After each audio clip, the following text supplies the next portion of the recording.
உங்களுக்கு சரி மின்வாரிய ஊழியர்களுக்கு இது வந்து மழை நேரம், அவர்களுடைய பாதுகாப்பை நம்ம எப்படி உறுதிப்படுத்தி என்ன மாதிரியான அறிவுறுத்தல் விடு? இந்த புயலை பொறுத்த வரைக்கும் ஏறத்தாழ 2060 மின்கம்பங்கள் வந்து இதில் பழுதடைஞ்சிருக்கு. அந்த மின்கம்பங்கள் பெரும்பான்மையாக மாற்றப்பட்டிருக்கு. மீதம் இருக்கக்கூடிய மின்கம்பங்கள் இன்று மாற்றக்கூடிய பணிகளில் களத்தில் ஈடுபட்டிருக்கிறாங்க. விரைவாக அந்த பணிகளும் முடிக்கப்படும்.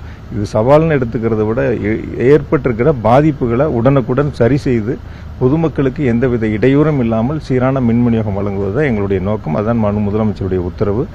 முதலமைச்சருடைய உத்தரவை ஏற்று நாங்கள் விரைவாக களத்தில் நின்று பணியாற்றி கொண்டிருக்கிறோம். விழுப்புரத்தை தவிர்த்து மற்ற மாவட்டங்கள்ல நம்ம இந்த மின்சாரத்தை எப்படி கண்காணிக்க, மின்சார பிரச்சனையா அங்கேயும் நீங்க சொன்ன மாதிரி வெள்ள நீர்னு வடியாமல் இருக்கிறது, அதை எப்படி நீங்க கண்காணிச்சுட்டு? இப்போ கிருஷ்ணகிரியை பொறுத்த வரைக்கும் நேற்று கடுமையான மழை பெய்தாலும் கூட நேற்று இரவு கூட வந்து நான் வீட்டு வசதித்துறை அமைச்சர் மாண்புமிகு முத்துசாமி அவரிடத்தில் பேசினேன். எந்தவித பாதிப்புகளும் இல்லை, சீரான மின் விநியோகம் இருக்குது அப்படின்னு இருக்காங்க. மாண்புமிகு அமைச்சர் ராஜேந்திரன் அவரிடத்தில் பேசினேன். தருமபுரியை பொறுத்த வரைக்கும் ஏதேனும் பாதிப்புகள் இருக்கான்னு கேட்டு அங்கேயும் எந்தவித பாதிப்பும் இல்லை. சிஎம்டி சாரும் வந்து அரசு அதிகாரி இடத்துல பேசியிருக்காங்க. எந்தவித பாதிப்பும் இல்லை, சீரான மின் விநியோகம் வழங்கப்பட்டு வருது. கடலூரை பொறுத்த வரைக்கும் ஒரு 29 மின்கம்பங்கள் நேற்று சேதம் அடைஞ்சிருந்தது. அதில் 22, 23 மின்கம்பங்கள் மாற்றிட்டாங்க. மீதம் இருக்கக்கூடிய 6 மின்கம்பங்கள் இப்போ காலையில் மாற்றக்கூடிய பணிகள் தொடங்கியிருக்காங்க.